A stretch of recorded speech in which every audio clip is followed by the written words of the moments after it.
What's up and welcome back. I'm John Stark from ahvemovieguyy.com, your favorite blind film critic, and it's spooky season. And we're going to talk about Tremors. This is the 35th anniversary of Tremors, which launched a franchise, which is not great, but some people love it. But it's honestly, nothing really topped the original film, which is directed by Ron Underwood. Yes, it does have audio description that you'll be able to find.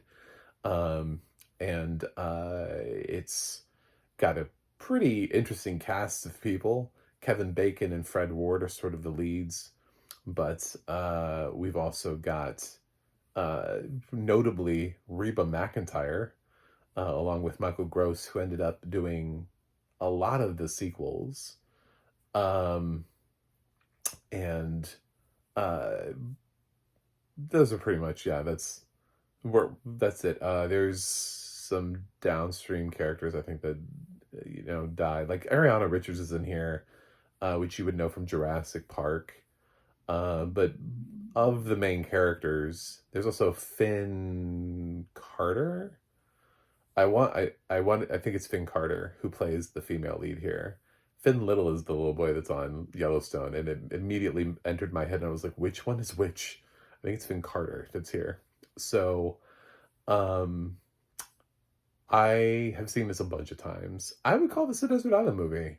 But I would take this. This for me was a gateway horror movie. We talk about those, like how do you get kids interested in horror, and like which films you start like transitioning them into. And Tremors I saw when I was young. I saw Tremors when I was like 10,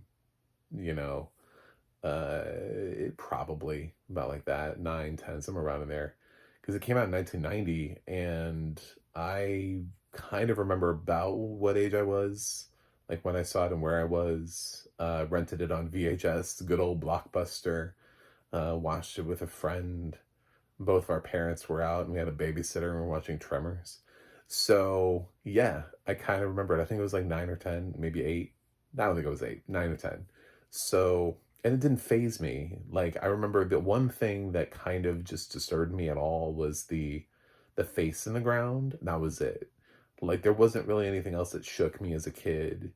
And it was like, there were like blood and guts, and some people die and they get sucked in. And there were some scary sequences like that. But yeah, I enjoyed this movie. Ron Underwood had a couple films in and around this time period that were interesting. I don't know, like the most prolific director ever, but we have directors who have a couple hits in their lineup, and then they just kind of faded away. It's a shame that happens, but this is not Ron Underwood is not a one-hit wonder. And I always kind of wanted Tremors, like, to return Kevin Bacon and Fred Ward. Like, I kind of wanted that to happen for the franchise. And unfortunately, and for a while it seemed like maybe they would. Unfortunately, Fred has passed. So it would just be Bacon that was returning, and then he would absolutely need like Reba, and you'd have to return more people to the franchise if you're going to try to do a requel to it. But they kicked around the idea. They talked about it for a while. There was a Tremors series for a while that ran on Sci-Fi. And of course, all the straight-to-video sequels. So there's plenty of lore out there if you want to build into it. As far as I know, none of the other Tremors movies are audio described. So, I mean, they all have diminishing budgets. So the special effects are not as good as they are in this movie. The worms and everything bursting out of the ground, which are practical. I mean, they look super practical and they look great. And that final shot of the worm at the end is amazing. And just the gore when they explode one, and just the raining of the yellow shit all over them, the orangey gore or whatever that come out of the worm. It's a film that I enjoy every time out of the gate. It's kind of cheesy. I get that. It's a monster movie, so maybe it's not the most highbrow of entertainment, and it is one of those films where you sit there and you go, Oh man, they made a whole bunch of sequels to this. And it feels like somehow that has besmirched the reputation of the original. So it's, if you get confused, it feels like that those are sort of like grabbers that are pulling the original movie underground. But, we start off with these two guys, and they live in a town that's population 14. It's almost like you can, like, that's telling you how many people are in town, and you can like count the bodies as they start to drop. It's funny that there's even a general store for 14 people out, in Perfection. Uh, and these two guys are handymen, and I'm like, but for who? Like, there's sometimes when you sit there and you go, there's only 14 people here. How much work do 14 people need? Of them being two, the other 12 people in town need that much handy. They gotta be going to other towns.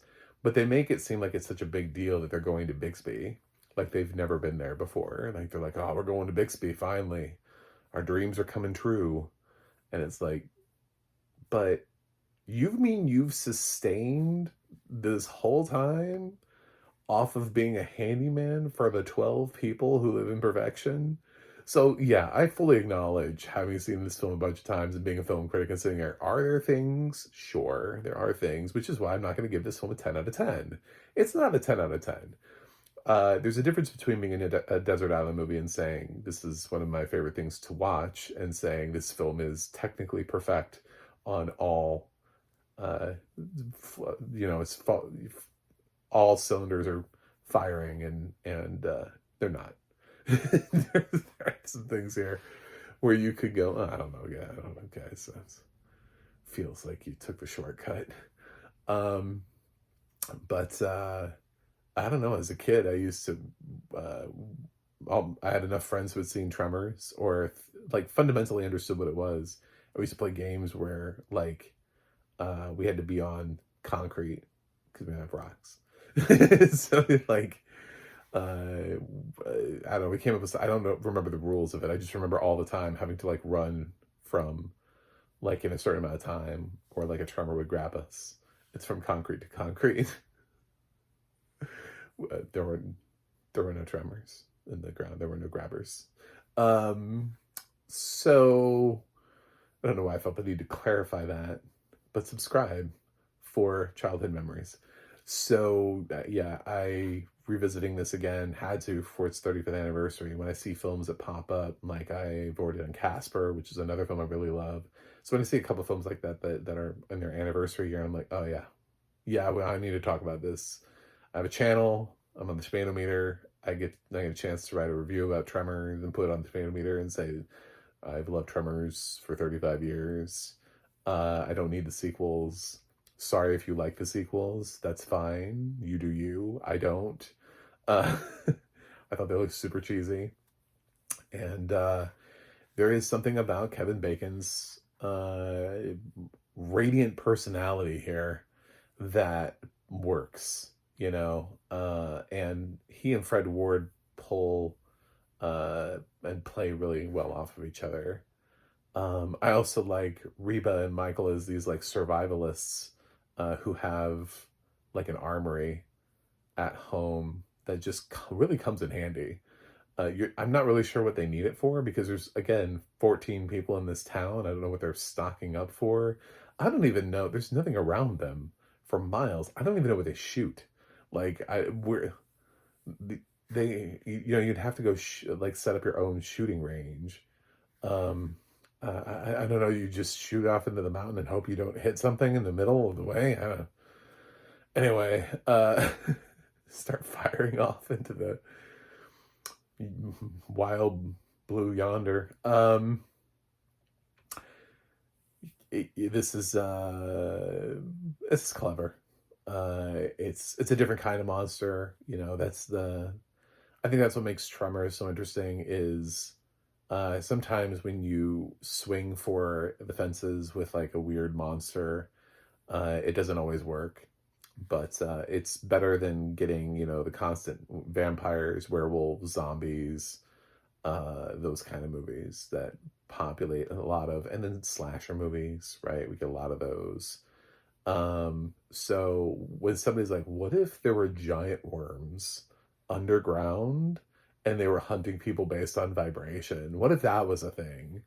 And then we actually make that into a movie? I think that's pretty great. Like, I think that's a cool concept um, to go with and to say, yeah, what if there were? Let's make that into a movie and see what happens. So it feels like a cheesy 90s movie, but in all of the best ways and not the worst ways. Sort of like Die Hard feels like an 80s movie, but like in all of the best ways and none of the bad ways. Like sometimes a film just feels of its decade. Lethal Weapon also, I would say, feels very much of its time period, but not in a bad way, not in a way that didn't stand and hold the test of time. It feels like a product of the movies that were being made of that era, but not so much that it's hindered by that experience. And I think Tremors is the same way. I think, um, they were trying a whole bunch of different things with horror movies and playing around with, well, what if this? Well, what if this? Well, what if this? And we got things like, I mean, Chucky wasn't that far ahead of this. And then we had the other dolls who I can't remember. I'm so sorry. Those little toys that were killing people. That series, which ran for a couple films. So they were trying these like sort of more interesting ideas. I think there was a Blob remake also that was in and around this period with like Matt Dillon. I really do. These things just that just fly into my head. So yeah, I think we were trying to figure out, well, okay, so we've had Jason, we've had Michael Myers, we've had Freddy Krueger, we got Pinhead, where else can we take horror? And it started kind of getting weird. And then we got Tremors. So we got sort of a monster movie again, a nice original concept monster movie. So I like it. I think you'll like it. If you've never seen Tremors, you should check it out. I'm not going to tell you who lives, who dies, who tells their story, but it's a lot of fun, and it's it's cheesy. It is absolutely, but I think it's in all of the right ways. I think it's cheesy in a good way, not cheesy in a bad way. Not like, oh God, what is this? What is this hokey plot with these weird characters and the dumb animal? So, yeah, embrace it. Embrace the cheese. Run for your life and check out Tremors. I like the audio description track to this. If it sounds newish, it doesn't sound like it was made like yesterday, but it sounds like it was made within the last 5 years. So I think we've added Tremors audio description in the last 5 years. So, there you go. If that makes any sense. And from what I remember, like everything was done really well. The face in the ground thing, uh, was something I was looking for. That was done really well. Um, I thought the the exploding gore was another thing that I was looking for and was done really well. Um, so yeah, I thought the scenes that they did, and the way that they describe the worms that are under the ground, with the how the ground kind of rises up, or the POV that you're looking at, how it's chasing somebody, and like the camera is low to the ground, so it's like as if you were, which, yeah, I could get into the whole thing of being like, wait a minute, so whose POV are we in? Because it's under the ground. So it's a cool shot, but it also is a shot that doesn't make any sense, because if we're supposed to be in the first person POV of the worm, we would be underground. So don't overthink it, man. Don't overthink it's a movie about a town of 14 people. called, out in the middle of nowhere. Um, so with three giant worms that came out of nowhere. And the film even addresses that. They're like, where did these films come from? How long have they been here? Why are we just now seeing them? They have no answers. They don't. We don't need answers. We don't need answers. You don't need answers for these kind of things. There's fucking worms out in the desert and they're eating people. Don't look for logic. Just enjoy Tremors. I'm going to give Tremors an 8.7 out of 10. I enjoyed this movie a lot, and I've enjoyed it for years. And I'm glad to sit here on its 35th anniversary and find a year and be like, well, we're going to talk about it now. So I hope you enjoyed. Let me know in the comments if Tremors is one of your favorite sort of horror movies. And what were some other gateway horror movies for you? And what I mean for gateway horror movies is some parents are crazy and they're like, well, your first movie is going to be Saw. And then their child is traumatized. And we have kids who don't speak anymore. Like they're just mute. They just go mute. Shit like a 5-year-old Saw. I used to see shit like that in movie theaters. I was like, why is that kid going to Saw? Like, what the fuck? And then you have films that are, you start inching the kid in the right direction. And I was lucky enough to have adjacent films in around this time period, like Nightmare Before Christmas and Hocus Pocus, that were sort of made for kids with a little bit of spookiness, and which then pushed me into the more PG-13 movies like Tremors, which then pushed me into and got me ready for more R-rated, but not hard R. Plus, we actually had cable edits back in the day. Like, you were able to watch movies on cable, and then they cut away from some of the more extreme gore. So, and the films were a little less scary. Like, I'd seen all three of the Child's Play movies. I'd